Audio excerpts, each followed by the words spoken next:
I don't know how to start this without sounding insane, but I need to tell someone. Maybe writing it down will help me understand what's happening to me. Or maybe it's already too late. Either way, if you're reading this, please don't ignore it. This isn't a story. This is a warning. It started on a Thursday night. I had to stay late at work. Just me and the rain outside. I remember glancing at the clock and seeing 11:47 p.m. By the time I left the building, the streets were almost empty. The rain hadn't stopped all day, and it was falling harder than ever. The walk home was cold and quiet. My jacket was soaked in minutes. Streetlights flickered. Cars passed every now and then, spraying water as they sped by. I tried to distract myself by scrolling through my phone, but the battery was low, and the screen was cracked from a drop earlier that week. I remember thinking I should replace it soon. Funny how that was my concern. I was halfway to my apartment when I felt my phone buzz. Just one notification. New voice message from you. I stopped walking. The screen was wet, but the message was real. My heart beat faster. I clicked it open. My own voice came through the speaker, quiet and shaking. "David, don't go inside, please. Not again, don't go in." I stared at the phone. I didn't remember recording that. No way I did. I even checked the time it was received. 11:51 p.m. That was 2 minutes ago. I was already on the street when it sent. I laughed nervously, told myself it had to be a bug, some kind of weird sync error. Maybe an old voice note got renamed. Something dumb and easy to explain. I kept walking. I didn't want to think about the other option, that it really was me. When I reached my building, something felt off. The windows were all dark except mine. The hallway light was flickering when I walked in, even though it had been working fine yesterday. The floor creaked too loudly under my feet. Every sound echoed like the building was empty, even though I knew people lived there. I could name at least 3 neighbors on my floor, but I didn't hear a single sound coming from any apartment. Inside my apartment, everything looked normal, but it felt wrong, like the air was heavier. The quiet wasn't peaceful, it was full, like the silence was holding its breath. My living room was still. The lamp was on. My jacket hit the chair like it always did, but the feeling wouldn't go away. It pressed down on me, like I was being watched by something that didn't blink. I went to the kitchen. The faucet was dripping. Again. I had tightened it that morning, not loose, not cracked. Tight. I remembered double-checking, but the water still tapped out, slow and steady. Then the television turned on by itself. Just static for a second. Then black. I didn't even touch the remote. I stood there, staring at the blank screen, waiting for it to happen again. I walked into the bathroom to wash my face. The mirror was fogged up, even though I hadn't used any hot water. I leaned in and froze. There was something written in the steam. "Get out." I stared at it, not breathing, then wiped the mirror with my hand. Nothing. No writing. No steam. My face looked back at me like nothing had happened. But something had. I know something had. The phone buzzed again. New message from you. I pressed play with a shaking hand. This time, it was just breathing. Mine. Fast. Panicked. I knew it was mine because I recognized the rhythm. I knew how I sound when I'm scared. I've heard it before, but never like that. Another message came through seconds later. Then another. I played them all. Crying. More breathing. A scream. The kind that tears your throat open. The kind that only comes out when you know you're about to die. Then the last one. My voice again. Calm this time. Too calm. Like I had accepted something. Standing in the hallway. Still holding the phone. Lights on in the living room. Jacket on the chair. He's reading this. Right now. I dropped the phone. It hit the floor just as the lights went out. Everything went black. No hum from the fridge. No buzz from the heater. Just silence. Real silence. The kind that has weight to it. I couldn't move. I couldn't even turn around. My feet were stuck, like the air had thickened and turned solid.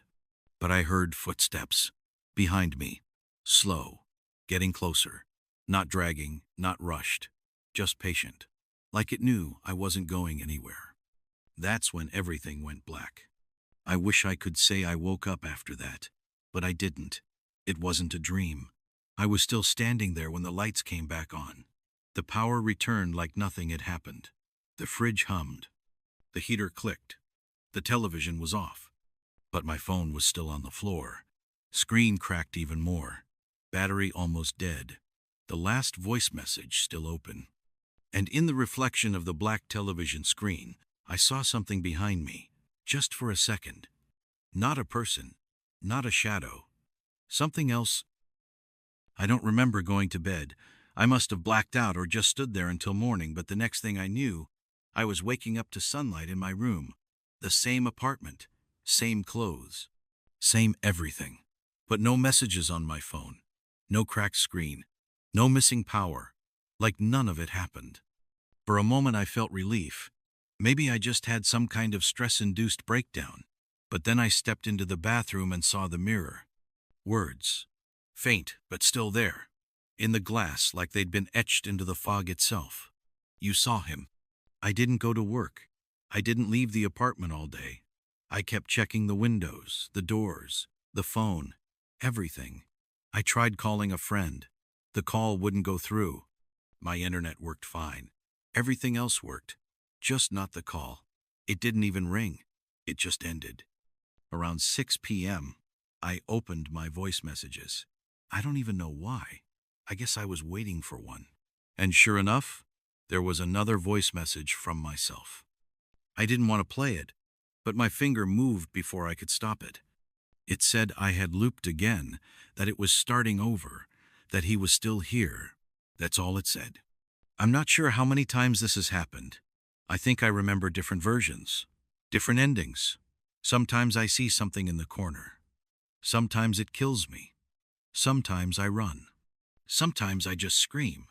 But I always end up back here, typing this, trying to warn someone, wondering if I'll forget again.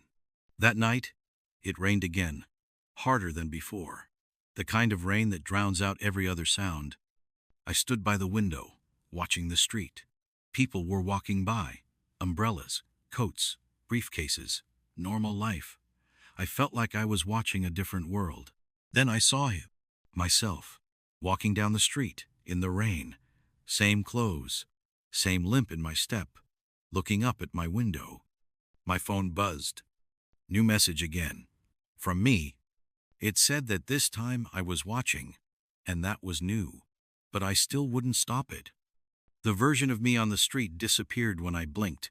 Not faded, just gone, like someone had cut the film. I turned to grab my coat.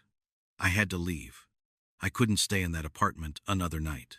But when I opened the door to the hallway, it wasn't my hallway. The floor was wrong. The walls stretched too far. The light at the end flickered, but it was too far away. The distance didn't make sense. Still, I stepped into it. I had to. I walked. Minutes passed. Maybe hours. Time didn't feel right. Doors lined the hallway. All closed. I didn't recognize any of them. Then I heard it. My voice. Behind one of the doors. It warned me not to open it. Said he was almost there. I froze. Every part of my body screamed to turn around. But my hand was already on the knob. The door opened. Inside was a room like mine, but older. Dustier. Everything was slightly off, like it had been copied from memory and left to rot. A phone sat on the floor, screen cracked, voice message waiting. I picked it up. The voice asked why I kept coming back. Said he wasn't going to stop. Not until there was nothing left to return to. I turned. A figure stood in the corner. Still. Watching. I couldn't see its face, but it felt familiar. Like it had always been with me.